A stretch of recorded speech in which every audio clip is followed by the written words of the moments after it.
from our website. And there was a tiny one in which I say, whatever regard I have, I'll earn it tonight, rather than all that stuff. I've been in Scotland just a few days, so I will make all sorts of mistakes, and whenever I make references, forgive me for that. As I stay here longer and I work with many of you as we will, I will gradually get it right. This lecture has been difficult to, not so much to assemble, because I had the images, but to decide what to speak about. Because there are so many things that in fact could be of interest to you. One of them is, it turns out, urban revitalization, which the new urbanism is not known for, although in fact we have done quite a lot of work in that regard. We've worked in some rather large cities, and our take on it is as controversial as anything else. It's a little bit eccentric, the way we go about it. It's a way of looking at the city from the outside rather than from the inside. In other words, you remain an outsider to the city rather than a particularly knowledgeable person, the premise being that those who look upon the city to decide whether to move there or open a business there or build a building there, look at the city from the outside in a competitive mode. And it's a very interesting perspective, which is actually has proven to be relatively effective. And I almost decided to speak about that, but I actually don't know enough about your city and your situation to be able to connect. And I do have to know something about, in fact quite a lot, about what the condition of your cities are to really make it meaningful and useful. So I didn't do that.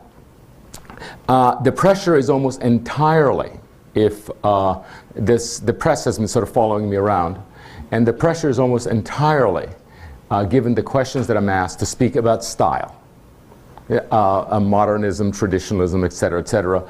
It seems to fascinate the architects to an emotional extent that is astounding to me, particularly the European architects, who seem to be quite ideological about style in a way that American, much more pragmatic that we are, seems unreasonable. You know, does it in fact matter so much whether a building is modernist or traditionalist? Does it actually harm you? You know, does it hurt you to enter or live in one kind of building or another? Is the way we look at it. And the charter of the new urbanism, which is a set of 27 principles, has of the 27 principles that we address, only one has to do with architectural style. And in that one it says that we are fine with any style, although we prefer buildings to be contextual. And that's as far as it goes. That's how much we care about it.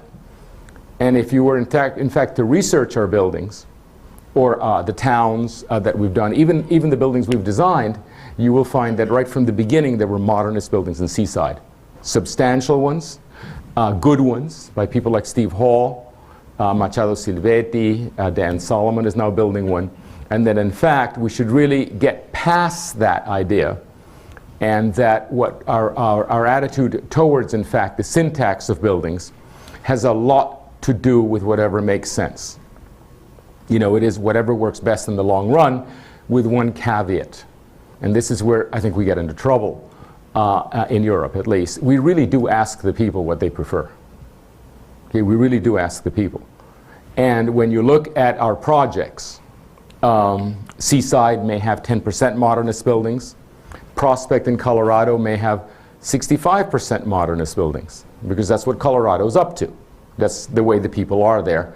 They think it's extremely cool to live in modernist buildings. So as it happens, it ends up being whatever, 65%. Good ones too, good ones, good buildings. You should know that in all this, we do not design the buildings. That our urbanism is committed to enabling many others to design buildings, particularly sequentially. That we do not believe that urbanism has to do about scale. We believe that it has to do about managing as many people as possible having a say in the design of the place. That it's about time rather than any one of the first three dimensions. That's what we enable in our plans, in our codes, etc. But the fact is that Americans, when asked, at least Americans, will tend actually towards traditional buildings. And I feel deeply that in fact people's houses are their happiness, they're their dreams, and they're not the vehicles for architectural projections. We do believe that civic buildings are, however. You know, that the civic buildings, once the urban fabric is this relatively neutral stuff that creates spaces and that essentially fulfills people's happiness and expectations and dreams and so forth, we do believe that civic buildings should be fully liberated, fully funded, in fact, to project the aspirations of the architects, to project the aspirations of the institutions, and to move the art forward, frankly. And that in fact is the balance. And in one of the books that was mentioned today, I have Bilbao on the cover of the book, you know, the museum. But the photograph is taken through the avenue that leads to the museum, and including the avenue that shows actually the relative balance of the urban fabric and its neutrality as a setting for the civic building, you know, that kind of balance. So if I could just lay a little bit your minds to rest about that issue, we will see as we engage in this public process for the community in Inverness, which by the way is a 30-year build-out where many, many, many dozens, scores, perhaps even hundreds of designers will be involved in the 5,000 units over 30 years, that you should know that it will be, whatever it turns out to be, it will be a combination of many people's thoughts. And not just ourselves at this time, but in fact many who will follow us. And I expect many of you would be involved. So from the issue of style, and by the way, I've learned one, so to my horror, one thing, which is actually doesn't help particularly to say that architectural style doesn't matter. It actually upsets rather some people who think that actually their projection on the world has to do with the style of their architecture. So if you're that kind, please even see past that. You know, it does matter at one level, but it doesn't matter at another. And so what we are here to do is actually discuss tonight is perhaps the lecture that would bore you the most, which is one that has to do with the underlying principles that the new urbanism is moving forward towards, which has to do with environmentalism, but in a way that is actually unusual. It's rather eccentric, particularly for Americans. Particularly for Americans. And here you need to make a translation, and I need to give you a little bit of history about American environmentalism.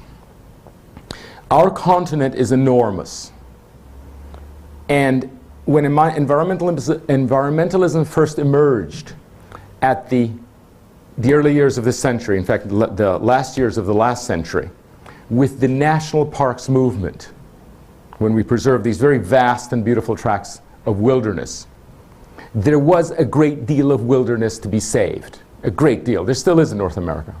Huge amounts of wilderness. And the ethic of the environmental movement is based on wilderness as the ideal. We were able to do this. Europe, when it got around at approximately the same time to care about its environment, you know, whatever was left of the German forests, whatever was left of the Italian towns and your moors and so forth, humans had been everywhere. And there was very little actual wilderness left. I understand that actually Scotland has more trees now than it did then at the turn of the century.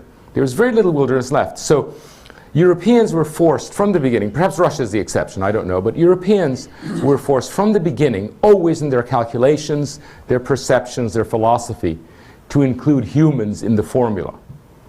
Okay, humans, environmentalism in Europe involves intervention thinking about humans inhabit the landscape, how they are to inhabit the landscape.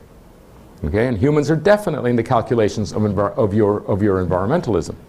In the United States, environmentalists literally only care about nature. And they do not intervene to any extent in the human habitat.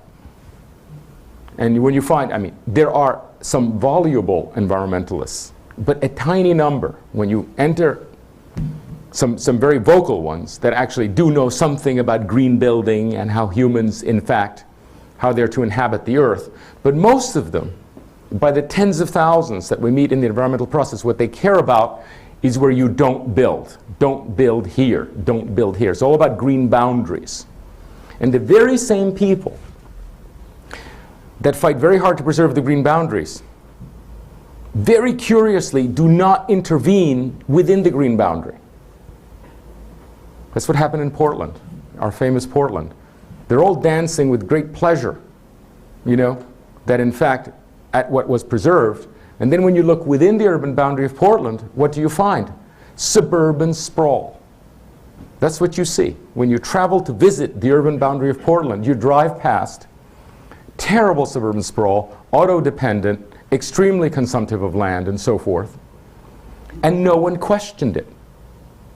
There were literally tens of thousands of people presumably taking care of the environment, and they allowed under their watch suburban sprawl to occur. So you can see what happens when you only have one tool. When you only have the tool of green, you know, there's an American saying says, if you only have a hammer, you treat everything like a nail, right? If you only have nature, you treat everything as green. You only see it through that green lens. Now, all this was fine, a little bit unhappy and so forth, you know, that we lost that 20-year period in places like Portland and so forth. And the environmentalists, much to our delight, in Portland in the last 5 years, since, you know, the urban boundary, actually, the first 20-year build-out was about 5 years ago. And then, actually, partially because people like the new urbanists pointed out that certainly nature had been saved, but what a mess inside. They actually woke up very quickly. They're very active people, American environmentalists, and they immediately got to intervening within the urban boundary. And now they're terribly active inside the urban boundary. And we thought, isn't this marvelous? We're going to have the environmentalists now on our side. What could be more powerful than that? Instead of a mere 1,500 new urbanists with, say, an association of maybe perhaps 1,000 more truly committed allies, this 1,500 is the membership of the, actually 2,400 is the membership of the new urbanists. 1,500 show up to the congresses. So you have 1,500 hardcore people that are really about urbanism, but hundreds of thousands of environmentalists coming to our side. What a marvelous thing. This is great. Right now we really have an army. And we were looking forward to environmentalists, starting with Portland, policing what happens inside, and forcing, in fact, because in America you can't really, let's say, legislate how you live, but you can politically pressure. And forcing people politically, through political pressure, to live more compactly, to drive less, etc. We said, isn't this marvelous? Now we have a real political constituency. And to our horror, absolute horror, first surprise, then horror, then we realized it's actually systemic. We found that these environmentalists, once they began intervening within the urban fabric, are trying to green everything. And so what they do is they write legislation such as maximum lot coverage. You say, well, let's have permeable surface. So you can only cover 45% of the plot or 60% of the plot. All the streets are to have swales on the side, right? Parks and streets are not to be formally planted in the manner of squares where humans can play and use. But in fact, squares and streets are to be naturalistically planted. And by that I mean as if they were nature. The existing squares of Portland have been retroactively reforested. Now the consequences of this are not trivial. Just to give you actually the funniest one. Okay? You know what happens to a reforested square? People have sex in it. And so you find that I have a friend of mine says, well, what about this square? I think it's a funny looking square. He says, it's not only funny looking, it's terrible. I have to go out in the morning to look for condoms before I let my kid out there. You know, and you say, good Lord, you know, how can people so misunderstand what humans are about that they think that reforesting is actually going to solve it?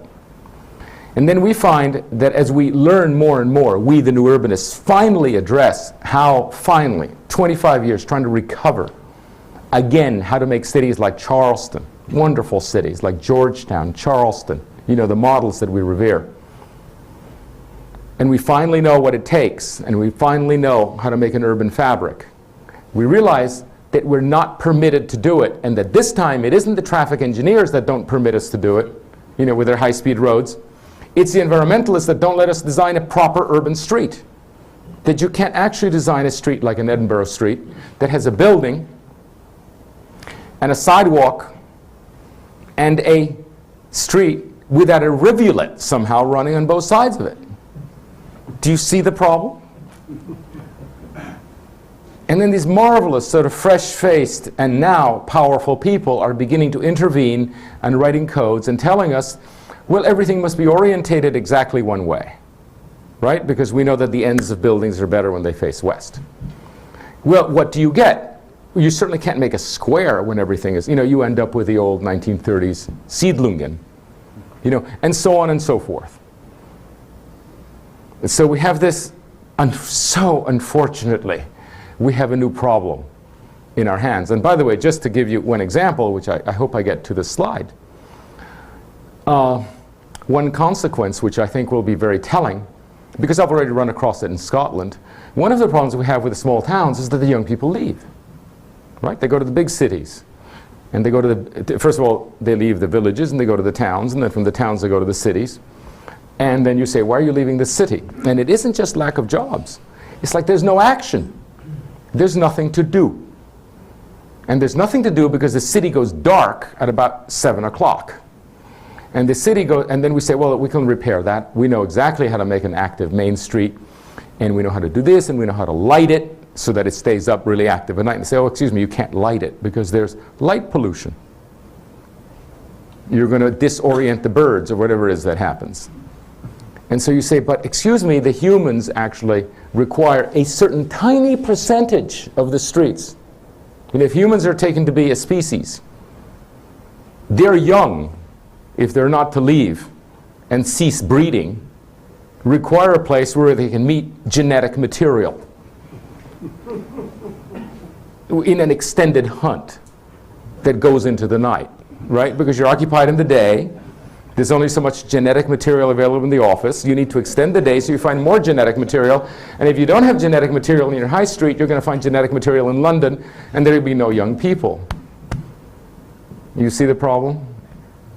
But there are laws now that say, and I mean, there is an organization with scientists and God knows who in it, actually all about dark sky. Dark sky has just swept the world. And here we are, instead of dealing with the usual obdurate traffic engineers, we're dealing with marvelously well-intentioned environmentalists that are absolutely ayatollahs about light. This must be happening to some extent here. It maybe is not so painful because you have so much existing urbanism to recover. I somehow feel that in Europe you have so many sections of old cities that really should be revitalized first before you go out and make greenfields and so forth, that you don't feel the pain of being unable to have an urbanism. There are entire sectors in the United States, I mean areas of hundreds, if not thousands of square miles in which there's not a single walkable street, in which that is not an option. And there are people, many Americans now, who actually will flat out tell you, and they will believe, that Americans don't walk.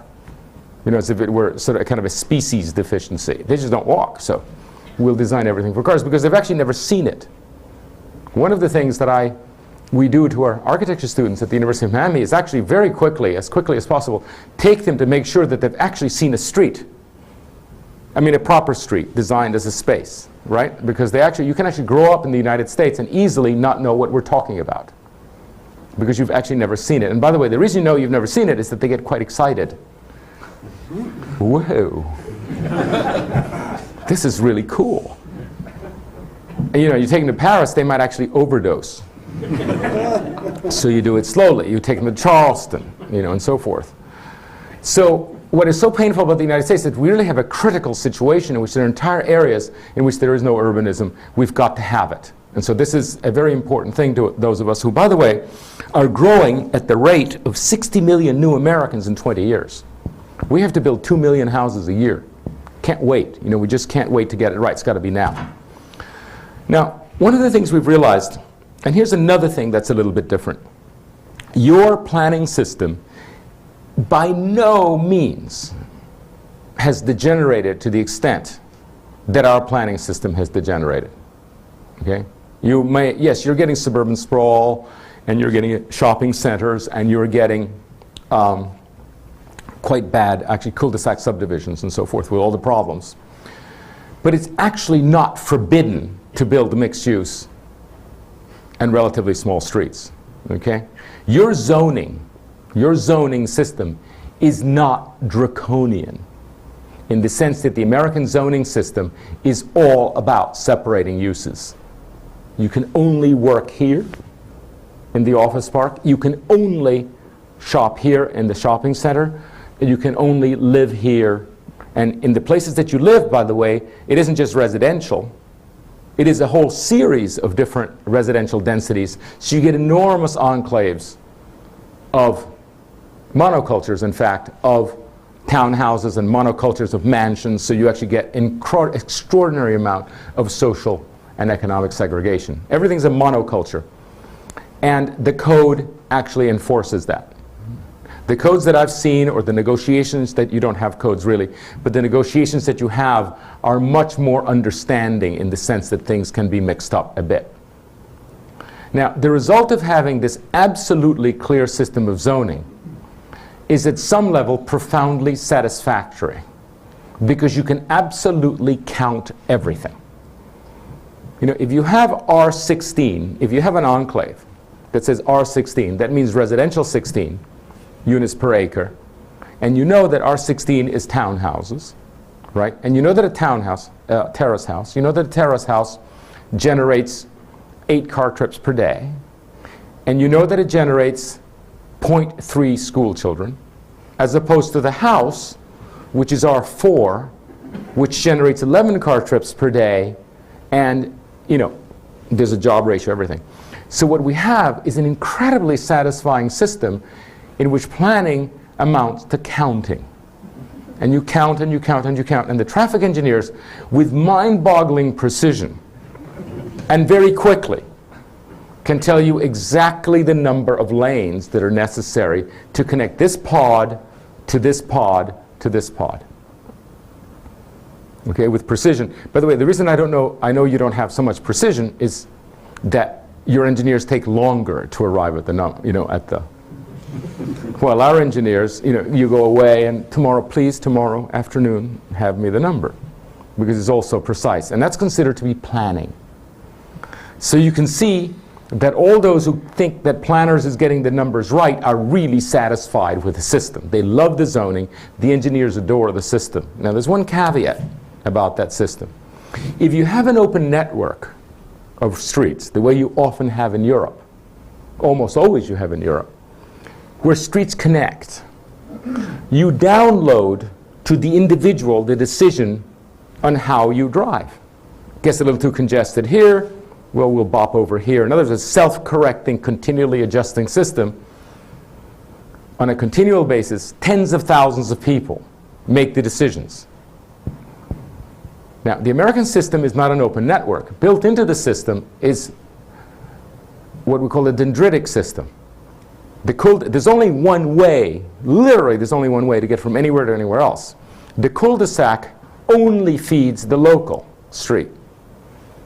That local street loops around and only feeds the collector, and that collector only feeds the arterial, and that arterial only feeds the highway. When you have a dendritic system, which is to say this townhouse group here and this shopping center here, and there's only one way to go, you can cut it at any point and truly get the numbers. You also cause absolutely hideous traffic congestion because everything has to hit the arterial because nothing else connects. So all these streets, all this infrastructure which is built by developers, and it's really first-rate infrastructure. We really get, our roads are great. They're really good roads. They're actually just access roads to the lots. They actually do not contribute to the distribution of the traffic.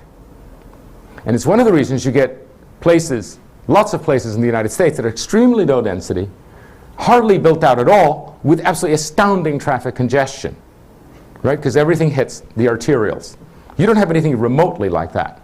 That is one of the reasons that actually things more or less stagger onward here, because it's the human intelligence deciding. I mean, I see it the way I've been driven around in this country.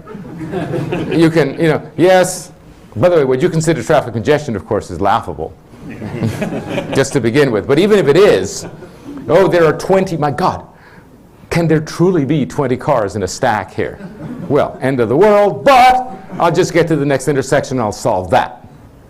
By the way you're cutting up the traffic here in Edinburgh is completely counterproductive, because what you're doing is channeling everything on very few streets and causing traffic congestion, which I suppose is a kind of punitive attitude towards anybody who drives, and that's that's your business. But what you're essentially creating is a kind of somewhat of a dendritic system. But in essence, you have actually a network. Wonderful thing. Now listen to this. Guess who loves the dendritic system? Who is against, and we've been connecting. We now have a whole series of engineers that know that you reconnect it, 2 ways to get places, the traffic actually drops in half. Incredible, miraculous, amazing, connect them. And three choices, drops by 1/3, astounding power to that idea. Guess who doesn't like that? The environmentalists. Because we have a continent, and yours may not be like, I think you have a slightly different geography. We have a continent that is full of rivulets. It drains very quick. There are many, you don't go very far before there's some drainage system, right? And those drainage systems are considered rather precious for water quality and for species, right? Species trajectories. And whenever an environmental agency sees one of these greenways, one of these green trails, and they see more than one road crossing it, they clip the roads, right? You've got 4 crossing, which is what's correctly necessary to disperse the traffic and establish a network, and they'll take 3 off and leave 1. Which is to say, you have the environmentalists creating the dendritic system. So here you have an alliance between environmentalists and traffic engineers who actually used to hate each other. Remember that? That it was always the traffic engineers that actually destroyed nature? Well, now the traffic engineers love getting their networks clipped because they're actually in business. By the way, there's not much for a traffic engineer to do in terms of counting cars, which is their main business, if there's a network, because they're not the lords of decision. In fact, the many humans are the lords of decision. So they haven't got much to do. It's very profitable to count cars. So that's actually removed. And here you have an allowance. And when that started happening, when I got started, and many of the new urbanist communities are profoundly unsatisfactory. And I could show you one after another. Look what they made us do. Why does this not work? Because the environmentalists clipped our grid and nothing connects. And you get these kind of pods, these kind of disconnected pods that act like towns when you're within them, but they actually don't really act like towns. Everything's in one place. So you have a situation, and it begins dawning on us that what we have against us is a system. It's an underlying system. It isn't just the traffic engineers saying one thing and we convince them, and it isn't just the zoning people and we convince them, and it isn't just, you can march on down. The people who oppose us, who oppose the making of traditional towns, actually have an interlocking system. How does it mesh so perfectly?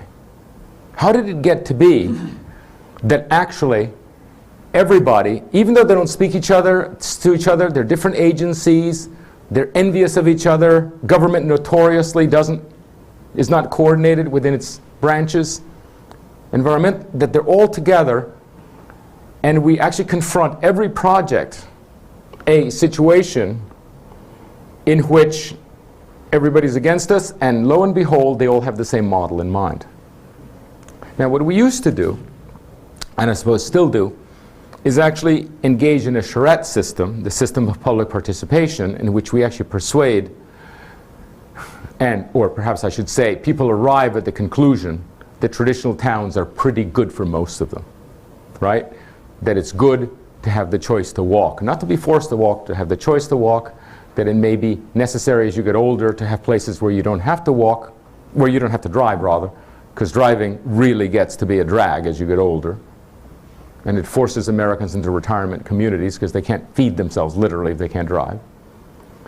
And that it's nice if kids, in fact, can get to their own places, et cetera, et cetera. So we actually persuade people on a completely kind of democratic way that there's another model, which is called the traditional town planning. And what's curious about the American charrettes is that rather than being adversarial, as one first thinks, between the developer and the people, we actually get the people on our side to fight, lo and behold, the traffic engineers and everybody else. You see, and that's actually the dynamic of an American charrette has actually become getting the people on your side so that we can design the town they actually want. And it's a very interesting dynamic because you kind of lead armies of people rather than, it's not oppositional with those who participate, as I think it's presumed in Europe. Somehow it's presumed, well, at the beginning it is also presumed in the United States that people are adversarial, but in fact what happens is you get them on your side and say, let's charge those bastards that are preventing you from living the way you want. It's kind of exciting. And then we realize that as more and more work comes our way, because actually I would actually posit that in the United States, and perhaps it was this year that the tipping point has been reached, and virtually everybody wants new urbanism, that everybody really does want compact, diverse, walkable communities, and that there isn't time to actually convince everybody every time. The boulder can't always be at the bottom of the hill every time. You know, we are not Sisyphus. You really get tired. Always start at the bottom. You'd like it to be somewhere at the top so you can just tip it over. Or one way to say it, you level the playing field so that new urbanism is not harder to do than conventional suburban sprawl. Okay? And actually, curious thing is the way you can get everybody on your side, the elected officials, everybody's on your side, and yet it is hard because this whole system's against you. So at one point we realized, I said, what we need is an underlying theory that will actually create an environmentalism that understands this. And a traffic engineering that will also understand this. And a market that will know how to present this. And people who write light standards that understand that there isn't one setting, but that there might actually be, yes, there's dark sky, but there's also the need to have a high street that stays open late at night. And the problem is that the others have an underlying theory and that we do not have an underlying theory. That's the first thought. This sounds very abstract, but you have to first realize to the extent to which those who oppose us, in fact, are unified by an underlying theory. And so we too need one, because new urbanists are actually about just simply leveling the playing field, equivalency. You have a code, we have a code. You have a market, we have a market. That's the basic premise. It's not about eliminating the other guy, it's just by leveling the playing field. Now, where does this theory to come from? The theory clearly has to be based on environmental systems. You know, one could say, shouldn't it be based on the market? Aren't you Americans? Well, you know, that's arguable. You could also say it should be based on numbers, you know, this sort of technocratic attitude that our litigious society requires a great deal of numbers to justify things. Yes, you know, numbers prove things. So you could also base it on numbers. But in the end, we thought it really should be based on an environmental system, because that's where the power lies. There is absolutely no doubt in this world that if you want to stop a highway in the United States, perhaps even in Europe, that is about to ream through, actually you do have a highway in Glasgow that is actually going to ram through Glasgow, so you're not that different. But if you wanted to stop a highway, you know what you find is you find a bird or a fish that is going to be discomfited by that highway. Then you can stop the highway. Isn't that so? That's how we stop the East Side Highway. That's how we stop highways. Because the relative basis of power is that environmentalism is more powerful even than highway engineers. You know, with all the profits to be made by the highway guys and with all the economic energy that a highway is presumed to provide, wheel up a bird, wheel up a fish, you can stop it. So we realized, whoa, that's where the power lies. Let's hook into that system. So what I'm going to show you today, in a relatively theoretical way, and I hope you find it interesting, is the basis of what we call the next new urbanism, on which the new codes are based. And I hope that if everything goes well in in Inverness that actually we are permitted to actually institute one of these very advanced environmentally based code, of which I'm just going to show you a little bit of how it works today. And it's not the kind of environmentalism you think, because it's not about greening things. Okay, so let's see what that looks like when I do that. That's an American town, of course. We used to, by the way, they used to be pretty nice. You know, not all of American urbanism has been a disaster. And I think it actually has to do with your influence, because they tend to be the earlier ones that are good. Here it is. When the Brits were there, it was really quite interesting. The Annapolis, this is the Bostons, the Charlestons, the Savannahs. The Spaniards did a wonderful job too. Santa Fe, St. Augustine, wonderful towns. But in any case, we've gradually lost that. But we started with fantastic stuff. Now, you know that what the new urbanism is about is the restoration of this kind of, you know, compact. This is Annapolis. Governor Nicholson, one of your guys, apparently consulted with no less than Christopher Wren, although I think that that was marketing. Although the dates and everything and Governor Nicholson's trim is perfect. You know, it was, it's too good to be true. But this is Annapolis. It still exists. It's a wonderful, and as usual with these places, a tourist attraction, which means that it's actually intensely liked. And then, of course, you have the typical suburbia, which is statistically correct, right? This is the place where you live. This is the place that you work. Everything, both of them feed onto the arterial. And by the way, don't bother connecting the sidewalks, right? Because no one will ever walk there. And you know, the talk I gave last night was actually consisted of pairs like these, one after another.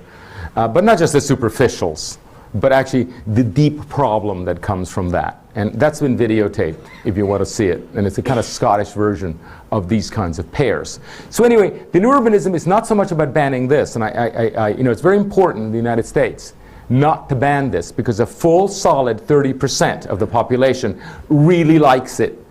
And you're going to be aghast at this. They even like to commute. They like the hour in the car. And they like driving their kids to everything, and so on.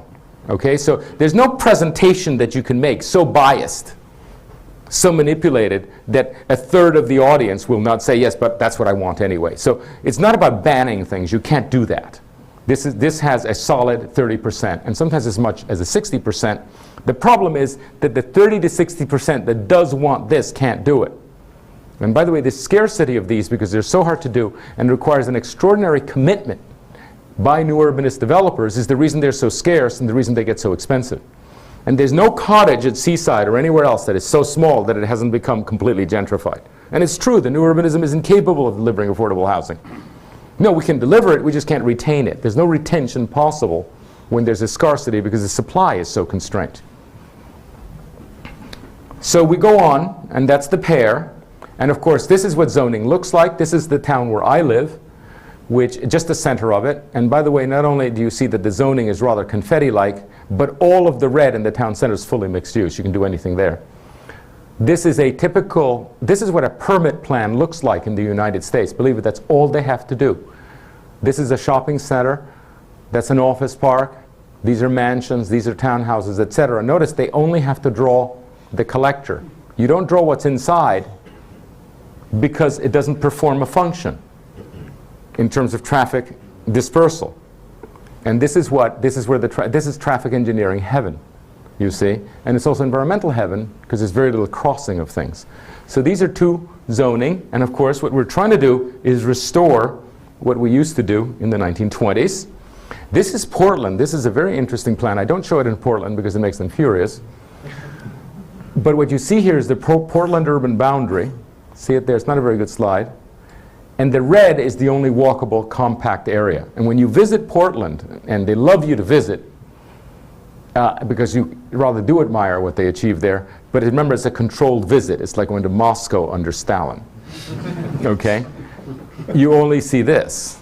If you actually escape your handlers and go to the edge, and by the way, it took me about 4 visits before I actually did that myself. They never would take you to the urban boundary. They never take you to the edge, because they see you'll drive through all that stuff. Now, the environmentalists, of course, are delighted about the preservation of this, but they don't contest that. You see?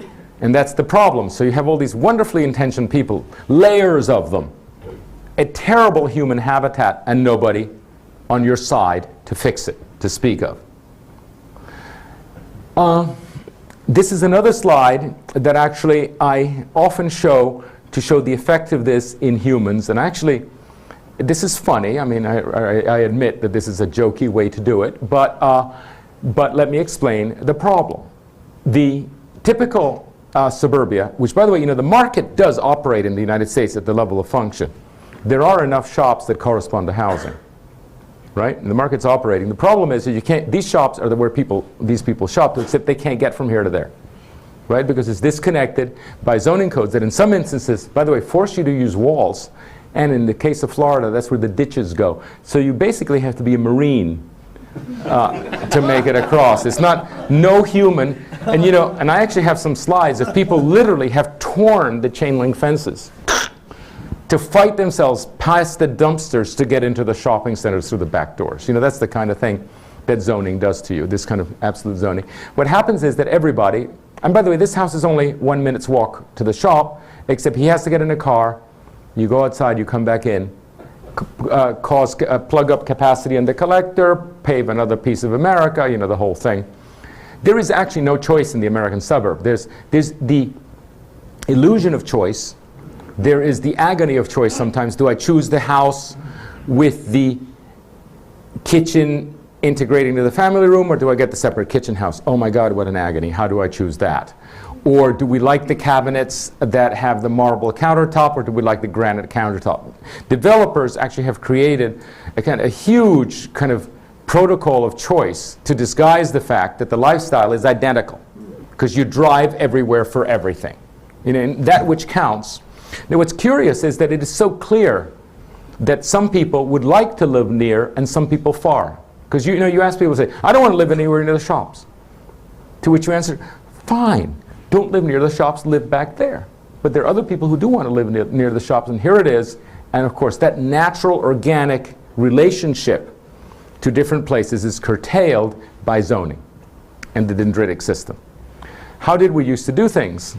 This is a town based on a square, and underneath here are shops, and above them are apartments, and those apartments are inexpensive because it's not so, apartments above shops, but who loves them is young people, because that's where the action is. They're cheap, that's where the action is. Genetic material downstairs, I can look down, available longer than elsewhere.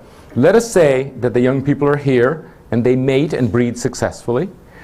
They can actually move to the middle distance with their offspring, where they can actually live in a little house with a yard, which is thought to be good for children, which is nevertheless attached still to the town center where they can walk to. And then as you get older in the United States, the American reward for working so hard, and apparently we do work incredibly hard, is that you get to buy things in great quantity. And people normally buy bigger and bigger houses, the McMansions, and they buy the big lots, and that's fine, that goes at the edge, right? Naturally, organically, towards the edge it becomes more rural.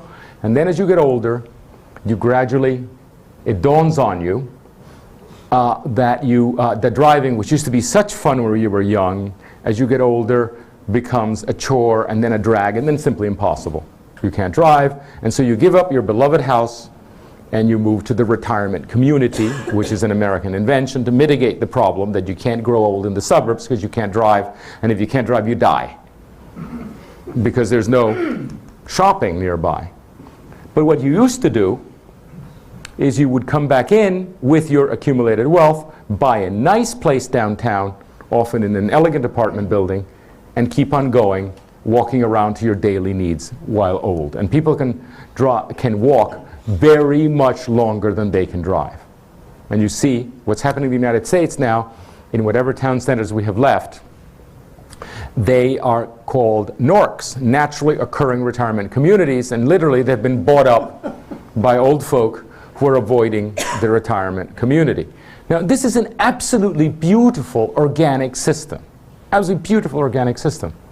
And what it's based on is a totally different premise. which is and I'm going to introduce the word now, a transect from urban to rural. You see, and it happens naturally. If you leave it alone, organically, it happens. If you intervene with this mechanical system, you destroy it. Now this transect, if you were to remove all rules, and I suppose strangle most developers until the new generation comes up, would recur. But that's not going to be allowed because you can't displace a bureaucracy. Have you noticed that not even Napoleon, not even Fidel Castro, you can't ever displace a bureaucracy. You have to give them something else to do. So what we've learned is that you have to count on the bureaucracy doing its job. You have to change the manuals that they administer. And the basis of this is the basis of the new codes that we're writing, which are called smart codes. Now the incredible thing about the habitat as an invention, and actually it was conceptualized at the turn of the last century, and some Americans claim it, some Swiss claim it, some Germans claim it. I suppose it was a thing of simultaneous invention. The thing about the habitat is that it says that there is an immersive environment or a symbiotic environment in which the soil and its minerals, the weather, or at least the humidity, the flora and the fauna are actually symbiotic. And that you can't just pick a piece of it and take it somewhere else. Okay? Now in the 19th century, the Victorians actually thought nothing of bringing bamboo from wherever or breadfruit from here to there. Right? There was a kind of free-for-all in the 19th century in which there was no understanding. They got away with a lot of it. Things did travel, but many things didn't. They caused great messes. We're now suffering from some Australian Melaleucas that are draining the Everglades. Somebody brought from Australia. It's a total mess. And I think that happens in other places. But there's an understanding in environmentalism that you can't move things around, that they're happy or there. Okay, that they're happy or there. And by the way, if you could move things around, then you couldn't administer environmentalism, could you? Because if there was actually an endangered turtle, such as we have in Florida, you say, hey, no problem, I'll just grab him, pull him out of his hole, and take him somewhere else and shove him in another hole. Right? And you can't administer environmentalism unless you actually believe that certain things have their place. Things are geographically located. Okay? What we've done is taken this system, and instead of stopping at the urban boundary, we've taken it into the city, all the way to the core. Okay, in a continuum, all the way to the core. And I'll show you what that looks like. And not only is nature involved, but there's a premise that actually humans also have their place in the transect. And not only humans, but everything has a place in the transect, including the level of lighting. You see how everything starts falling into place. And because environmentalists understand that there isn't one setting, that there are many settings, right? There are many settings. This is a setting, and that's a setting, and that's a setting. And that therefore, also in the human habitat, which is the urban habitat, you shouldn't be writing a single rule about, say, light pollution. That there should be a series of rules about light pollution, or let's say lighting, that corresponds to its habitat. Now they understand this. They understand the transect because it has been the fundamental theoretical tool for environmentalism. You understand how fundamental the habitat is? In fact, it's so fundamental they hardly even speak about it. It's just assumed. It's assumed you don't move things around. It's assumed that this is the habitat of that species. And even if you don't find any of that species there, don't mess with that habitat because that species is rare. Don't go into it. Totally understood.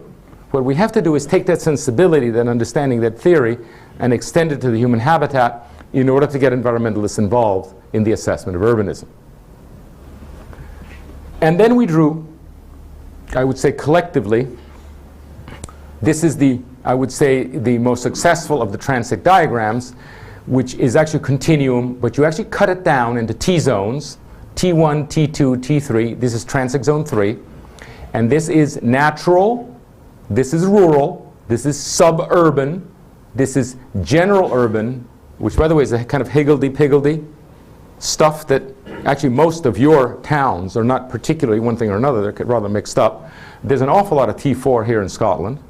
And then there's T5, which one way to think about it is the high street, and then T6, which is the core. Core, as you know, only a few cities have a core. That zoning, so you take a continuum, you cut it into 6. And by the way, anything that doesn't fit, and there are places that are justified that don't fit the Transect, such as factories, airports, refineries, and so forth. There are places that cannot, in fact, be explained in any way. They're districts. Districts, by the way, in the dictionary definition, is a specialized sector, specialized to something. Theater district, hospital district, etc. So we have a district, for that. But basically, you take this continuum and you cut it into 6, and this is very empirical. We've tested it for years. And it's a way of looking at the world, and above all, zoning the world, coding the world. It's that underlying theory that allows codes to be written not on zoning based on use, but on zoning based on transect intensity.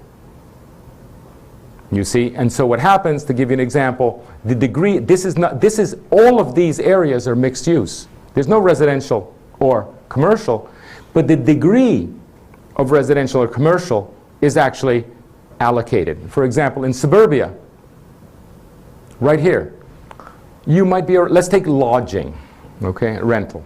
Let's take lodging. Over here, you should be allowed to rent a room. It's all right, no harm done, useful, a little bit of income. Over here, in T4, you should be allowed to have a bed and breakfast inn. Let's say up to 8 rooms, no parking accommodated in the rear, etc. Over here in T5, you can have, let's say, a 200-room hotel, but let's say no convention center. And in T6, you can have a hotel any size with a convention center. Now that declension is not available with current functional zoning, where actually it's either lodging or not.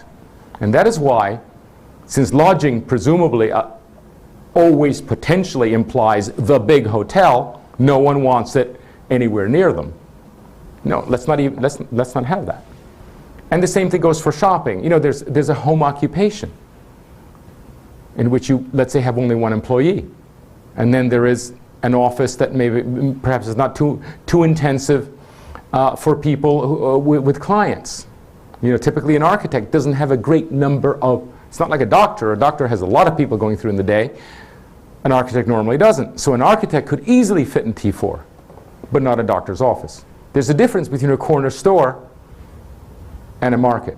And so what happens is you take, without dismantling any administrative system, any discernment, which actually will not be accepted by the bureaucrats who are making a living administering things, you actually create a place that is a full declension of complexity, which much more accurately actually approaches an organic place. And so that basis, now where did this come from? And this is where it gets pretty interesting. What about the transect?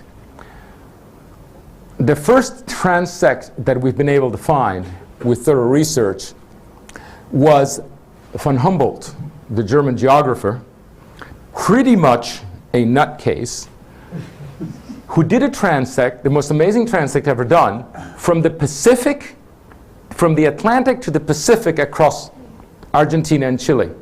Absolutely amazing nutcase. And not only did here it is, his compressed drawing. He compressed it. Not only did he draw, and there's a lot of writing here that you can't quite see, not only did he draw what he found on the surface, he drew the minerals inside and the atmospheric conditions. Absolutely amazing guy. Can you imagine? But just a thought, and I'm sure it's wildly inaccurate, but the concept is absolutely marvelous. You know what he did when he finished? He went to show it to Thomas Jefferson. I think is the other guy he thought might understand it. And Thomas Jefferson, actually, without doing a drawing, had written a book called Notes on the State of Virginia that is a kind of verbal transect. The way he described Virginia by walking east to west, north to south. Very interesting. So he went to see Thomas Jefferson. Then he came back, became famous in Germany, etc. Because we say, what did Humboldt do? He gets a university. He's a real hotshot in Germany. This is what he did. He was the first guy to actually understand geography this way. The next appearance of the transect is your man, Patrick Gettys. Here it is. The utterly famous traffic, this is actually probably, I don't know what you think of Patrick Gettys. I'm sure every one of you knows who he is, particularly in Edinburgh. He's pretty hot in the United States, too. Almost every planning book has this little diagram. This diagram is interesting for the following reason. He draws, of course, the valley section. The valley section is a watershed, from the highest point to wherever the water is, whether it be a river or a shore. But what he did that was interesting is he first drew the hills and he drew the landscape that was with it, right? But he also drew humans. It's the first time. Humboldt did not draw humans, but so here you have Gettys showing actually the top of mountains and says minor.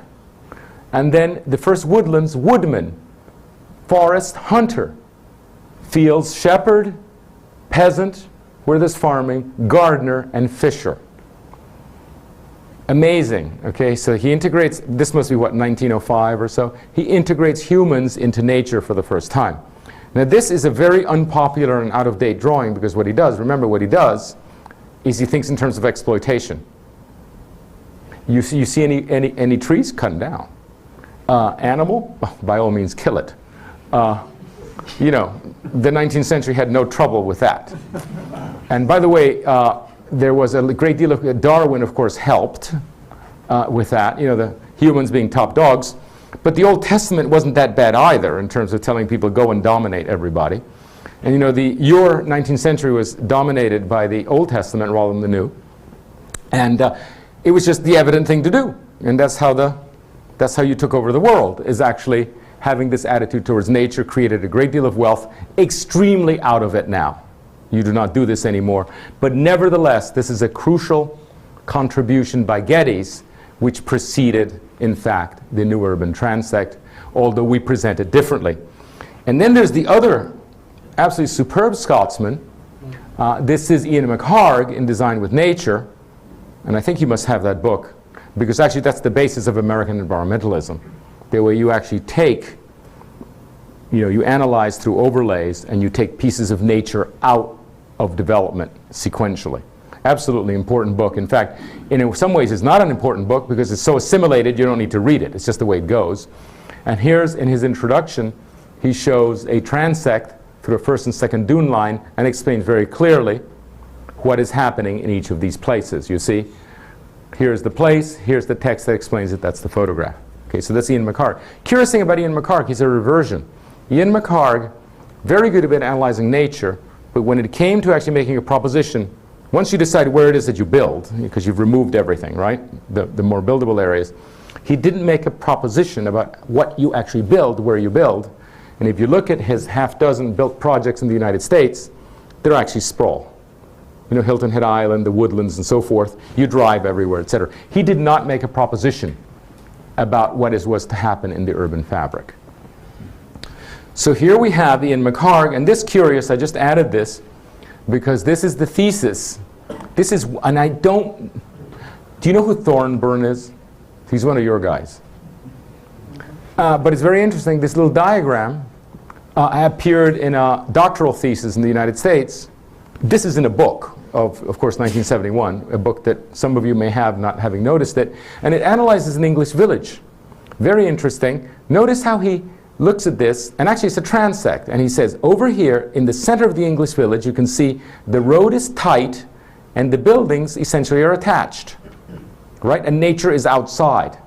Your English villages often don't have any trees whatsoever on the high streets. They're just, nature's clearly outside. By the way, very intensely just out there, but nothing in the street, not a leaf.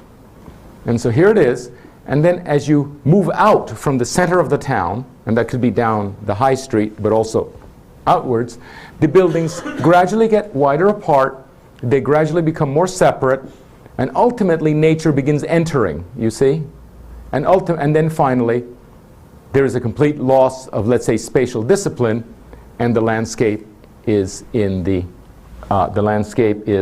buildings are in the landscape, and the lands are within the landscape. There's no longer any dichotomy of landscape outside, building inside. Do you realize what this means? It means this is actually the fundamental code that you may have been searching for, as I understand you're 10 years into setting up your standards here in Scotland, and you don't want to do particularly the English thing. I have learned that. And and you want a basis for setting up something that is yours, perfectly understandable. Perhaps you can do a better job than the English, who in fact have all sorts of confusion. You know, their documents, beautiful documents, are nevertheless confused. And the reason you can tell they're confused is that they tend to be persuasive. They're not particularly clear. It's just, and they are continually full of actually model projects. Look at this one, isn't this nice? And look at this one. You know, it's all about, shall we persuade you to do this? And there doesn't seem to be an underlying theory about how do you decide things. Like, you know, why do we decide that this one's good or that one isn't? And this, I suspect, this diagram, I suspect, is a fundamental theory about, for example, the assessment of buildings. You know, how do you judge a building? And I have one of your beautiful little proto books that your local, there's a tower that appears in one. And I wish I brought it. It's a book I picked up today in your, what's the architectural, where I was today? The architectural... Architecture Design Scotland. The Architecture Design Scotland. And I've been looking at it since I saw you. And there's a gorgeous little sort of roundish tower, right? A little white one, you know, that appears in the book. And that roundish tower looks Scottish, no question about it. Nice job, white and everything. And then I see it in the photograph, and that roundish tower, which is about 8 stories tall, is in nature. So you have density in the woods. You see what I'm saying? And I say, well, how do I assess this tower? Do I merely like it? Because from the photograph it looks like it fits.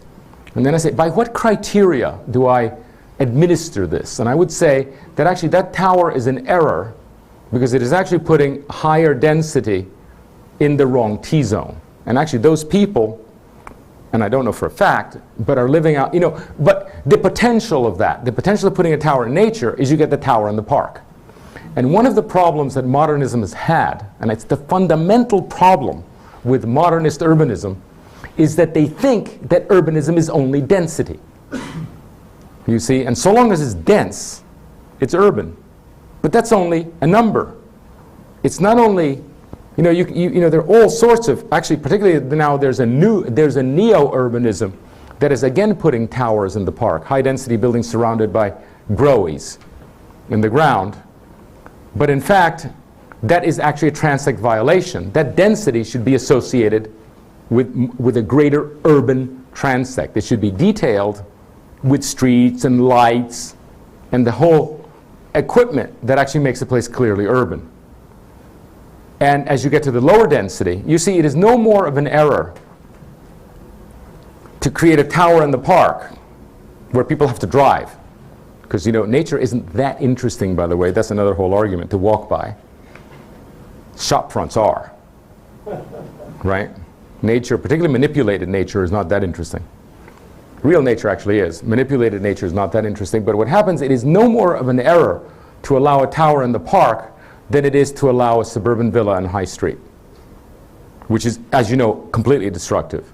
You know, it interrupts the shopping experience, it looks out of place, etc. You know, so it's as bad as a gasoline station. You know, in High Street, who wants to walk past this to get to that shop? And so the shop on the other side dies. But it seems to me that this basis shown here, in this English or Scottish diagram, could be the basis for making a series of objective decisions about what fits where. And if I have the chance to go a little further, many things can follow from this. Now, what about the Transect? If the Transect is that early, why don't we find it in the literature? And nobody talks about it. And then you start finding, this is a drawing by a Canadian architect whose name escapes me. He's a Mac, actually, Mac something. And what is he illustrating here? This is a model diagram for Canada back in the 20s. Look what he does. Notice how he puts, obviously, heavy-duty buildings in rectangular blocks, right, with wide streets. And as he moves down, it's single-family houses, right, that gradually the lots get bigger and the streets become more curvilinear. Notice how down here, urbanism trumps nature, right? Obviously, those streams are going in pipes, right? But out there, nature trumps urbanism. Do you see what's happening here? He's beginning to fold in the quality of the urban fabric being more rectilinear towards the center, i.e. Edinburgh, and gradually, as it engages nature, more in nature's terms. Because you can't build a downtown Edinburgh and leave nature intact. Forget it, you don't. Nature's gone. It's all leveled and terraced. And yet, where I stand in my hotel, I see urbanism. I look down on urbanism, second to none. Clearly urbanism, unmitigated urbanism, rectilinear, nothing but stone. And then I look, and not far away is true nature. Right? Also very unmediated. The current environmentalism would always mix them up. You would neither have true nature, you would have nothing but this. Greenways everywhere. Now, and I know you've all been studying Scandinavia, because I know you're very much on the search, on the prowl for genetic material for what your basis is going to be. Some of the nicest looking Scandinavian new towns, and they're very proud of them. In fact, their only flaw, and they achieve great architecture, their only flaw is that actually none of them that I know has ever created an urban environment. Not one. And I've asked for it. I've been several times to Sweden. I said, show me one. I love your architecture. You guys are charming people, whatever, right? But show me a street that is the equivalent of something in downtown Stockholm. They don't do it, because they're always bringing nature in. So what they're doing is they're doing this blend, which is neither urban nor natural. Now, what's the downside of that? By the way, when you ask people, they love green. Don't worry, the public process is going to say, give me green, so that coincides with the environmentalists. But you know what? They don't walk. Because there's something about humans that really loves a storefront. There's something about human that really loves a stoop. And there's something about human that ultimately, despite what they think, is bored by manipulated nature. And by the way, all of the towns that were built that stem from Milton Keynes, Milton Keynes was very influential in the United States. It influenced Columbia Reston. They all have walkways in the back. There are no sidewalks in front. You're supposed to go to the back and walk to the town center. You know who's out there other than joggers? Exactly nobody. Everybody's trying to walk in the front to the town center on the street, even if there's no sidewalk. And that's where I first learned berms just don't do it unless you're a jogger. You can ideologically walk in nature because you believe you should, but the instinct is to come out your back door and in fact try to walk on the street. So the downside of this is that it undermines people walking. People really do walk on streets, and you can demonstrate that. And that's why they seldom walk in the countryside. You see them, some of them, not seldom. They walk on the countryside, but on vacation and for recreation. But the density of walkers is really in Cromarty. That's where you see them like flies or like ants everywhere. And so it becomes necessary to be allowed to build urbanism again. Now this is a diagram from one of our codes that actually brings everything up that actually gets brought up by the Transect, including, by the way, not only on this side starlight and on this side street lighting, but everything: raised curbs, open swales, larger setbacks, smaller setbacks, even, by the way, the number of animals, including agricultural animals. Chickens. Some people like chickens. I noticed that in Cromarty, some people had chickens, right downtown. But they only had about 3 chickens, right? Because when you have a chicken, it's not the same thing to have a chicken industry or industrial chickens, whatever you call it, and the chicken is a pet. Now in suburbia, in American suburbia, chickens are specifically banned by code. No chickens. Well, some people, I not only happen to like chickens and roosters, but actually I've found an awful lot of people who do, and I'm denied that. So what happens is in this Transect, you can say, well, no chickens here, right? A few chickens here, plenty of chickens here. I mean, it's so absolutely clear what you can do. It's the same thing like, for example, composting. There are actually rules. There's a group in San Francisco that is called the Urban Ecology Group that actually is trying to get San Francisco, very dense city, most people in apartments, to compost. You live with your own shit. In an apartment, you say, excuse me, no wonder you have not succeeded in doing anything in 20 years. Because, you know, very few and very eccentric people will compost in their bathtub. But really, that's what they said. Do I make this up? No. Okay, you need a yard to compost. Therefore, do not write categorical rules about composting because the whole venture is going to crash. You see? And so it goes. Green roofs, etc. So you see, everything comes up for discussion. This is a very interesting list because you'd be amazed. But virtually everything, and by the way, we can actually discuss shoes. I mean, this is a very powerful tool of what's called taxonomy. It's a very powerful taxonomical tool. For example, your shoes are more rural than his shoes. Why? Because your shoes are brown and his are black. You see, and you can go on like that. Almost everything can sort of be, you know, it's a very powerful tool to put the world in order. And when you break the transect, sometimes you look foolish. For example, a tuxedo in the, you know, a Cadillac, an American Cadillac sedan in the countryside looks foolish, doesn't it? One of the problems we have, in fact, is that SUVs don't look that foolish in the city, although they should. But you see what I mean. You know, actually, SUVs are marvelous. Big American SUVs in the country. Wyoming, perfect. You know, bring them to New York. Well, they cause accidents. It's a problem. Everybody hates them. It's a transect problem.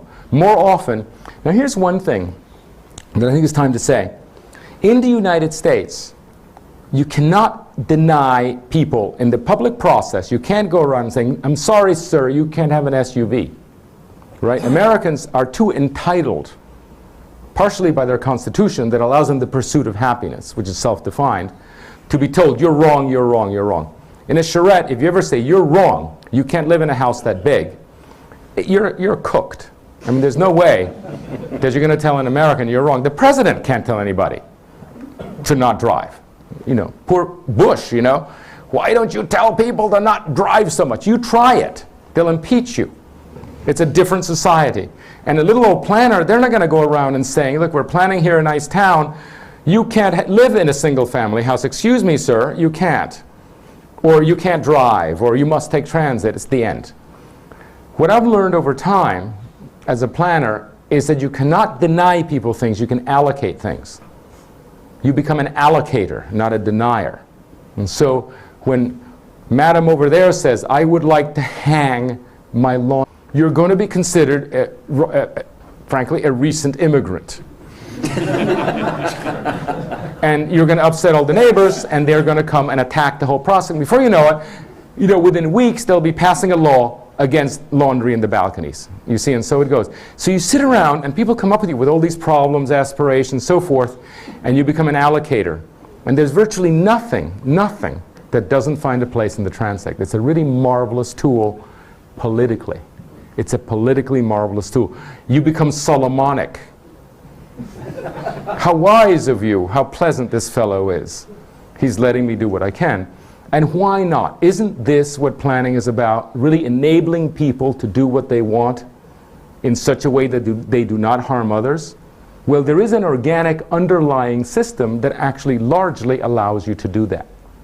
And this is just some of the main things that it does, which I won't read here, but it's pretty interesting how well it works. Now, the transect, by the way, you can find it. These are some illustrations that have been by different people to illustrate the transect by different. Here's a transect of Siena, transect zones, Italian, American. This is interesting. This is Charleston. No, this is New Orleans. This is Washington, and this is San Francisco. All cities have a transect. You have a transect. There are 4 places in Edinburgh that are absolutely paradigmatic, or Edinburgh. Paradigmatic. Like you say, if I were to have you go out, say, why don't you have a discussion and tell me what, if you were to code T6 in Edinburgh, or code T4, go and have a discussion among yourselves. Find the paradigmatic location that is absolutely local, or paradigmatic Cromarty. And let's find the place. And once you find the place, the discussion is not about how you write the code. The code is mechanical. Codes are difficult to write only if you have not decided what it is that you want the outcome to be. Because the English language is readily available, drawings are readily available. If you have difficulty writing a code and it's getting fatter and fatter, and therefore dysfunctional, it's because you have not decided what it is you want the outcome to be. And the best way to arrive at an outcome, particularly politically, is to go out with the people and say, we're now going to create suburbia, T3 suburbia for Cromarty. Help us find the place where you think it's most beautiful, most functional, etc. And let's go out for a walk, and people will say, well, is it this one, is it that one? And finally we decide, and perhaps we'll stand in a place and say, you know, really, we want the code to create this. Except perhaps the wall should be a little lower, right? And then you code that, really simply. Once the decision is made, it might take 2 days to find the paradigmatic T4. Once it's found, coding it is 3 hours. You just go away, get the specs, the height, you find out how many, you count the mailboxes, how many people are living here, how many cars, what's the lot coverage, what are the setbacks, what's the range of setbacks, what are the materials of construction, the whole thing. You go through a protocol and you code it. What's interesting about codes like that is that when people look at it fearfully and say, what is it that this is creating? My God, you don't have to show them a rendering, which is, of course, highly manipulable, suspect, and expensive to arrive at. You say, come with me, I'll show you what will happen. And you go out with your group of opposers and say, this is what your new Suburbia T3 is going to look like. What do you think of it? And say, this is cool, we love this.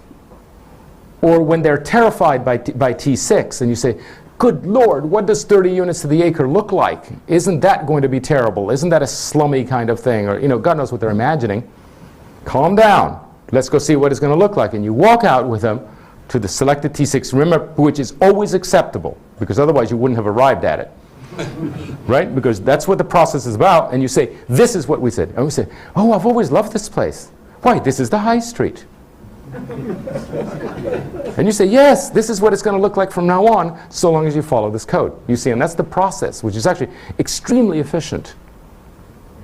So that's how you use it, because it's actually both an instrument of administration, but it is also an analytical instrument. It's the way you look at the world. So, for example, if you were to do your 4 paradigmatic T-zones for Edinburgh, you could put it in under here, with all the statistics, of course, and compare what your T4 is to that of New Orleans.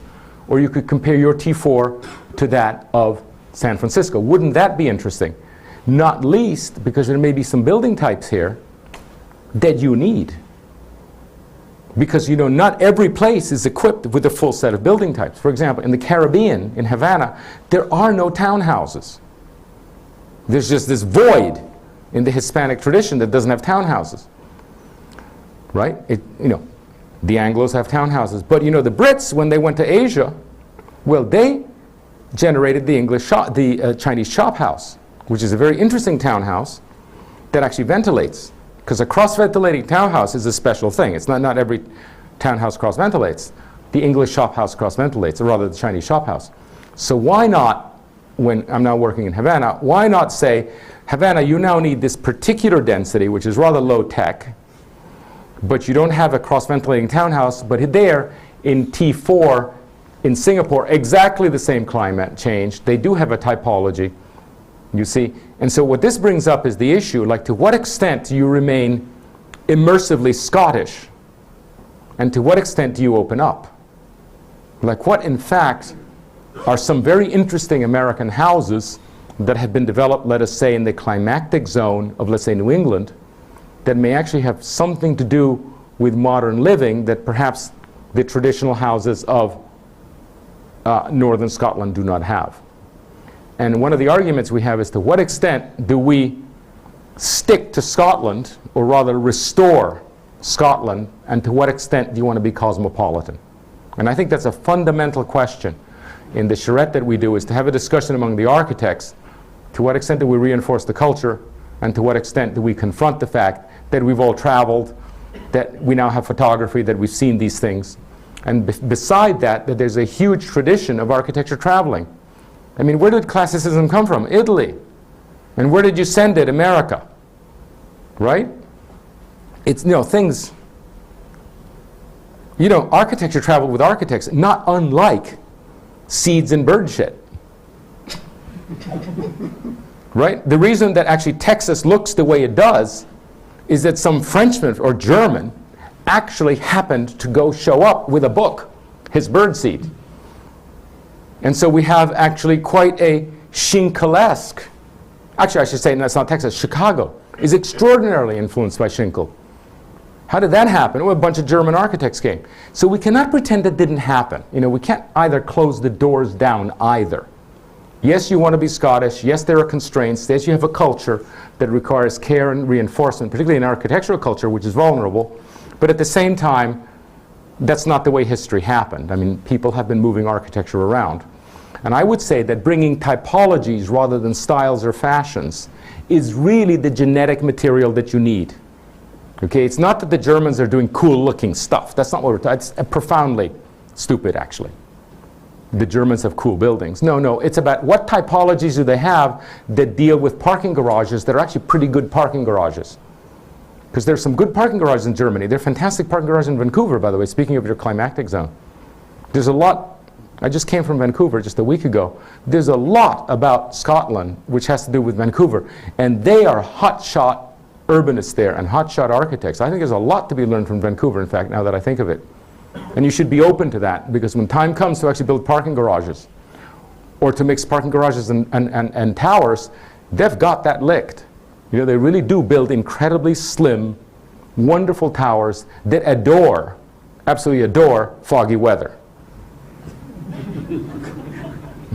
Which they have. So you see, that's the kind of exchange that I would say should be brought in. Those are the architects, those are the systems that I think could really enrich your Scotland as it actually sets up its systems. And then here it is in Northern Virginia. This is from one of our charrettes. By the way, by drawing it, you understand it. Here it is in Manila. By the way, notice how different the setbacks are. Right? This is a Chinese transect in Manila. Notice that the Chinese always have a wall. Whether there's party wall or not, there's always a wall. The Chinese always begin with a wall. And it's confirmed here in a scroll. This scroll is about 100 feet long. It's in Taipei, the Museum of Taipei. These are just 4 images from a scroll this long. And it's the most fascinating thing. As you walk from it, as you walk along it, you will walk in from the countryside, right, all the way in as it becomes more dense, and then all the way out again. And what is being demonstrated is how buildings are inserted. This is pure nature. This is wilderness. These are obviously farmhouses. This is, I would say, the equivalent of T4. This is T5, etc. What is a scroll? A scroll is a code for an illiterate population, isn't it? That's what a scroll is. You know, your illustrations that I see in your beautiful books, and actually the cave books, they're so unsystematic that it is actually mind-boggling. It's like this picture and that picture and that picture and good-looking, bad-looking, whatever. You know, all this stuff. And the argument is at the level, I like it, I don't like it. Well, you know, so what? How boring can that be? I like it, I don't like it. Now, perhaps if you had a transect system and you would have a series of buildings that are assessed as being actually potentially good for one of the transect zones, then that truly is fertilization from other places, because it actually you find a place for it. And then the random quality of the way that your official documents here in the UK have been actually trying to persuade people to go towards this architecture or that becomes less random, less of a kind of a tourist trip, less personal, and more systematic. And by the way, there is nothing more prestigious than a technocratic presentation. You know, you can be an artist all you like, but the traffic engineer in the end wins. And the only difference between the traffic engineer, which by the way is pretty close to black magic, because I've been there when they invented the numbers. Okay, I've been in the inside of the box. What they do is they have this fantastic technocratic presentation. And guess who else? You know why environmentalists are so successful very quickly? Have you noticed that they also present technocratically? They actually do what are called quadrats. They lay out a system on the ground and they count the number of snails, and they come back and they say there's 16 nails per 100 square feet. And you say, whoa, let me stand back. That's science. These people know. And also they have a technocratic presentation. I was once in a charrette in which the developer wasn't ready because it turns out the wetlands hadn't been assessed. And we had the team there. This was in Texas, a little primitive. And I said, don't worry about it. I'll find out where the wetlands are the old way, the way your parents used to do it. I'll just walk into it until it gets wet, you feel it, and then I'll just step back quite a bit. And I just won't build in the wetlands that way. Right? That's what a wetland is, right? You walk up and out. And the environmentalists got profoundly mortified and said, oh no, we must do an HEP. An HEP. And I said, what's that? That's a habitat evaluation procedure. And we said, oh, and how long will that take? Oh, well, that'll take 5 weeks. And how long will that cost? It'll cost $25,000. And I learned, I said, aha. The difference between my walking in and out with my shoes wet and an HEP is $25,000. And that's when the new urbanists actually began to understand that in order to stand, as we say, eyeball to eyeball with the technocrats that always win the argument, is you too have to develop the mystique of technique. And the problem with planners, who in fact in the argument, I think for entire generations, planners have known how to do it.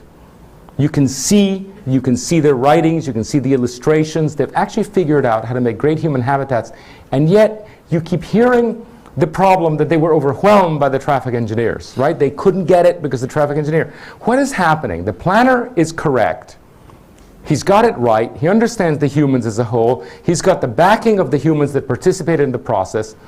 And a single person wins, in the public process, in the public discussion where people are voting that day, the engineer wins. How come the engineer wins? Because he makes a technocratic presentation. And our society, ever since World War II, has been set up to understand and value that, and to not value the warm and fuzzies. Right? And so we new urbanists who are not accustomed to pain and learned real fast said, whoa, let us now stand back and develop the mystique of technique. And we now have a series of words, not particularly complicated, and objected to by planners who say, why are you doing that? Why can't you just talk about kids with balloons? And I said, no. Every other profession has a language unto itself that grants it standing. The doctors have it. Your lawyers are completely out of control. I mean, completely. And that's why you need them, is because they only understand each other's secret language. Priests have known for a long time that they need that. And doctors, of course, have it. Doctors get to call things. I don't say, he's got a problem in the aorta. Do you know what I mean by an aorta? If you saw two doctors doing that, you'd get out of that hospital, wouldn't you? Have you ever seen two planners discuss a boulevard or an avenue? Right? I mean, what is a boulevard or an avenue? Oh, well, I call it boulevard. Well, I think it's an avenue. Like, bullshit in front of people. Because it's a completely degenerate vocabulary. Anything has come to be called anything you want. Oh, we call it a row house, we call it a townhouse, we call it a this, we call it a terrace house, or like you were telling me today, what do you call a wall around here? A filtration control device,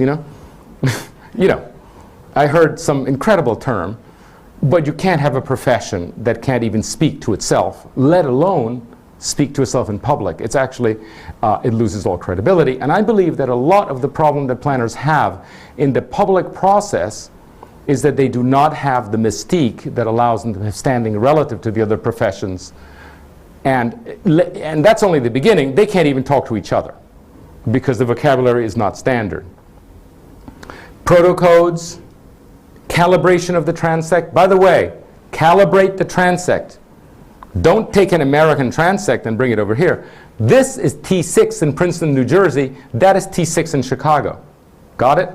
Because if you just bring in T6 saying, well, T6 is always 8 stories, that's as bad as bringing California ranch houses over to Scotland, which is what you're doing, by the way. It's just stupid and destructive. So you need to calibrate locally. And by the way, T5 in Cromarty is not T5 in Edinburgh, right? So basically it's a method rather than a kind of complete code that I'm talking about. The transect is destructive if it's not calibrated. It has the ability, look at this urban to rural. How do you plant trees? Well, never do a single setting. You plant trees in grades. In T6, you plant trees, which is shopping. In a commercial high-density street, you can have a continuous planter. At one point, the sidewalk clears on both sides, becomes freestanding. At another point, it can become a trail. And you know, there are areas that don't need sidewalks at all, that you walk down the middle of the street. There are many of those. Okay? Now, I go to places that actually code a sidewalk. We'll have sidewalks. And I said, and what is your sidewalk? 5 feet wide. No, excuse me. You cannot make a city with 5-foot sidewalks. You need 25-foot sidewalks in T6, you know, et cetera, et cetera, et cetera.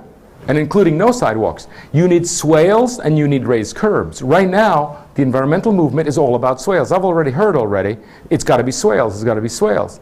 No, swales is one of the available techniques that needs to be properly allocated. There are landscape architects that don't let you plant the same species all in a row. It must always be naturalistic.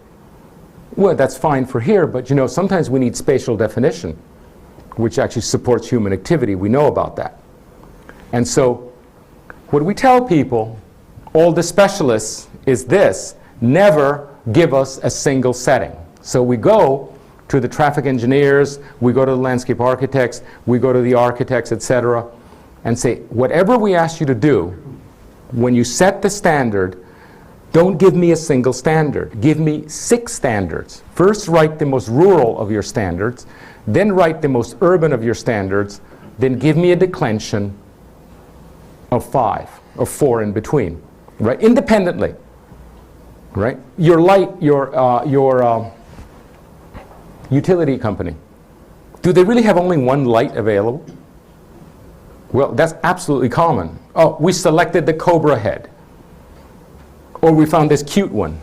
Everywhere the same light. No, give me 6 lights, right? Now what happens is these specialists who don't particularly like each other, you don't have to run a big charrette. You say, go off and give me a declension of 6 lights from rural to urban. And by the way, the most rural is no light at all. And then I want a light on a stick with a bulb. And then I want something that's a little quite, and then for T6, I'd like something rather handsome.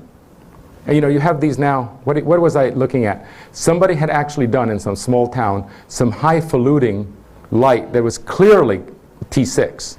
Beautiful design, too cosmopolitan, right?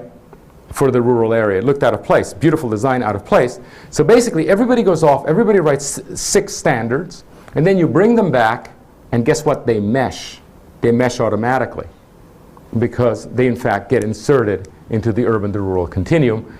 And what happens is the environment, everything reinforces itself the way that's symbiotic. You know, remember in the habitat that everything's symbiotic. The minerals, the flora, the fauna, the climate, it's all about things actually reinforcing each other as you march up the transect in one place. Here, the curbs appear, and even dooryards like this. Then the setbacks get short. And then you have stoops, and then you have storefronts. How the building meets the street is if I had to code only one thing, if you said, okay, Andres, fine, what is the single most important thing to code? The single most, how the building meets the street in the first floor. You code that, and you've actually achieved an enormous amount of what matters to people that differentiates the transect. The setback says, so I always start with this. So you go to a place, and you code this. And that, by the way, there's a difference, as you can see, between alleys and lanes. Alleys are urban. They're paved end to end, full of dumpsters, rats if necessary. Lanes are rural. They're gravel, muskrats if necessary, right? Totally different, a rat from a muskrat. And this, when people fear alleys, and sometimes they do, in America, they say, oh, don't bring alleys. Oh my God, crime, dumpsters, you know, rats. And you say, madam, you're completely right. Yes, alleys. But we're not doing alleys, we're doing rear lanes. And they look like this, and they say, ah, great. You see, a fundamental intractable problem, fear of alleys, which is not unfounded. Because the lady's imagining this, when in fact it's that. And by the way, it's a great playground if you do it right. And everything comes up for discussion. There's a difference between a park and a square. Actually, a park and a plaza, how the landscaping works. Now, you should actually code parks and plazas. I was in Dunkeld, extraordinary town. Actually, if you had to say, if you said, you need to now write a code for the towns of Scotland, choose a town from which to get your genetic material, I don't need anything further than Dunkeld.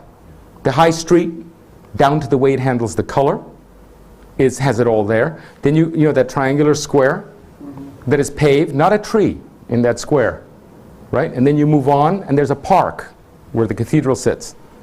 What an incredible, I mean, the charm of it is the radical juxtaposition of absolutely decisive urbanisms next to each other. You go from an absolute square worthy of Italy, right? No bullshit nature with the Italians, paved, right? Statue in the middle, and then you move to a completely sylvan landscape, more perfect than, you know, complete with the river, the arched bridge. You think it's a movie, right? And then behind the cathedral, after you're done with the park, which essentially is rural, which is controlled nature, there's a fence, hard line, and lo and behold, there's wilderness. Unbelievable, absolutely unbelievable. What a lesson that is. I mean, if you had to make a theme park for Transect design for Scotland, and you say, let's now teach here, let us teach you what we mean by this, there's one right there. And actually, I've been to several since, and I haven't seen one that's absolutely as clear as that. Curious is the first one I saw. And actually what I told them is I don't need to see anything else. We're set. Because I could see and I could demonstrate wilderness, natural, you know, everything. Parks, squares, high street, residential, different setbacks, alleys, lanes. My God, it has everything. It's a wonderful, wonderful place. And you have it all. These are further protocols. By the way, if you want to get really mystical and, you know, if you want to really impress the natives, with the Transect, you can actually score a street. You can actually do a score. You can actually both analyze and impose a street with all the Transect variables on every block. First block, second, you know, from the 500 to the 600 block, 5 sectors, you can change the frontage all the way down. There's probably 8 things. You can actually, the control is so absolute that an urbanist can actually code a street, not unlike the way that a composer can actually code an orchestra, with all the with everybody playing the themes, the frontages, and so forth. Completely exhausting. But boy, it impresses the natives, you know, because this is the kind of thing that traffic engineers, when they come in with their scrolls of stuff, this is the kind of scrolls that we counter them with. By the way, before I forget, in America, the American traffic engineers, normally retards, are now possibly ahead of you. By the beginning of 2007, they will have a new manual, the Institute of Traffic Engineers, called Context-Sensitive Design for Major Thoroughfares. And this is actually absolutely extraordinary. What they are proposing now is that roads, or thoroughfares which is the neutral. By the way, road is neutral. Excuse me, road is rural, street is urban. Okay? That's actually a meaningful, don't mess with it. Road, street, okay? So let me be clear. Thoroughfares. It's called Context-Sensitive Design for Major Thoroughfares. And what they've actually concluded, after being beaten on the head with failure for about 50 years, is that roads cannot just be designed for capacity, they must be designed for character, which is to say they must respond to the context. And what now, American highways will have a new manual that actually say that 8-laner that can be a high-speed geometric, way back setbacks on the trees, you know, the trees keep them back when you're in the countryside because it's high-speed driving, big recovery lanes on the edge, 12-foot wide lanes, no parking when you're in the countryside. When it enters the city, it becomes transformed, right? Because the context changes, and the same 8 lanes can then, and the speed gets lower, the same 8 lanes can then acquire parking, sidewalks, trees can move in, etc. And you have internal drainage and so forth. The amazing thought that a thoroughfare must respond to its context, and it's based on T-zones. Okay, so this is the IT that doesn't listen to anybody. When they actually came back and said, we're now going to do context-based thoroughfares, they researched all over and realized that the only science for context, the only proposition, the only theory that identified context was the Transect, the new Urbanist Transect. So they were forced, kicking and screaming, to accept the Transect with the sex. And all they did is, instead of calling them T-zones, they called them C-zones, context zones, but it's the same numbers. So suddenly, a new urbanist code based on T-zones immediately meshes, intersects with the godlike ITE and their standards. So we can now, actually, without speaking to people, persuade them that actually they should participate in this kind of future. Good old Unwin had it right. He never, ever speaks about thoroughfares only for their capacity, always the character. Town planning and practices needs to be reissued. Codes, anyway, I'm just going to go real fast and not speak anymore, but to actually show you what a new, that these two are, both of these constitute a typical American code. This is mostly regional. This is mostly has to do with buildings and at the block level. That's a Transect-based code. It's about a 10th or God knows the 20th the size. Here are some Transect problems. The species of trees have everything to do with the Transect zone, right? Some trees are really unhappy in urbanism. Don't make that mistake. The ability of architecture to respond. Okay, architects, how are architects ultimately going to talk to each other? How do you decide whether a building's good or not? Well, perhaps the Transect. Look, this is a very primitive Jamaican here, right? And this is what's called a shotgun. This frontage, you know, the unlettered know very well whether things are urban or rural. This is residential. This is exactly the same footprint. That's commercial. So the expression has to do with urbanism or more or less urban. Here's a fantastic transit. Look at this Transect change. We're walking down a street in Georgetown, and it goes essentially from T5 to T4. No setback change, but something else is happening. Suddenly, instead of participating and going into the shop, you raise the building because you don't want that much interaction with the street. So you raise the window above the head of the passerby, so it's okay to live at zero setback. And by the way, that kind of thing you can code, because if you build a townhouse on the street right down there, you know, many of these little houses in Cromarty and so forth, the windows are right there. There's a total lack of privacy. I don't think they should be emulated directly. I think they need modification. Yes, they're fine. We love the short setback. Let's raise them a bit so that they're more private. That's a kind of transformation that can be instituted. Oh, this is good. Look at this. The lights. You know, some people will come in and say, I love this light. And some people will come in and say, I love that light. They will literally, in a charrette, say, I love this light. What are we going to have? Let's just have a fight? Like, how does a planner decide? You're wrong, you're right, forget about it. What you say is, you're all right. Let's allocate them to T-zones. Same thing happens, actually, arguably, with this is the code of Georgetown, which, by the way, is more urban, Alexandria, Virginia. The more urban areas are shed to the front, and this is George Washington's code for Alexandria, Virginia, one of ex-British subject. It's shed to the front in more urban areas, gable to the front in more rural areas. No porches downtown, stoops, etc. You can even say more mullions, less mullions. I mean, you know, it's not arbitrary. More mullions give you more privacy. You know, they do. They stop the eye focuses on the window rather than beyond the window. When you're in an urban area, that works better. You can start making scientific arguments. Cut stone. This is a wonderful house in France where I've been once or twice, done by a very fine architect back in the 50s. And actually, everything becomes more urban as you enter it. You go from boulders to roughly cut stone to finely cut stone to polished stone as you enter the house. And all you know when you're in that house is that it's the most beautiful thing you've ever seen, and that everything is in place and you're at peace. It just makes sense. What happens is, like, why is that? Well, because everything is in its place. It's the most peaceful environment. You know, some architects love to now bring rubble into the urban buildings. Well, yes, very exciting, you get photographed, but perhaps that's not, you know, if there's going to be a right and a wrong, perhaps you shouldn't have rough rubble that you can actually scrape your nice suit when you're in the, you know, when you're in the city.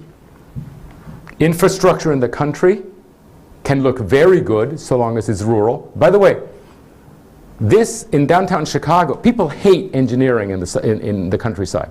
You build a bridge out of, you know, girders and so forth. In downtown Chicago, they love the L. They love, there is urban engineering and rural engineering that make people, this is a road in America, in the United States, that actually has a preservation ordinance on it. By the way, the degree of how you engage environmentalism is that I spoke already about composting, right? You know, do you generate wind in T6? No. T5? No. T3 by all means, right? What about a grass roof?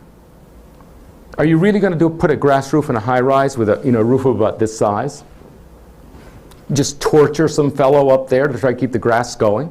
No, a green roof, more towards the urban, the rural areas. Let's not get ridiculous about it. But on the other hand, you can credibly say, those of you who live in urban areas and are not participating in environmentalism because you're driving about, because you're in the burbs, well, we demand a higher standard of green building in the suburbs. Those of you who live in the city and already are participating in environmentalism by walking about and living compactly and taking transit will relieve you, from the higher standards of green building. So you can even begin to demand different levels, more or less, environmental performance. I would say that all those houses out there in the burbs with everybody driving, you really need to demand of them to mitigate the problem they're causing by actually having a truly, truly green performance.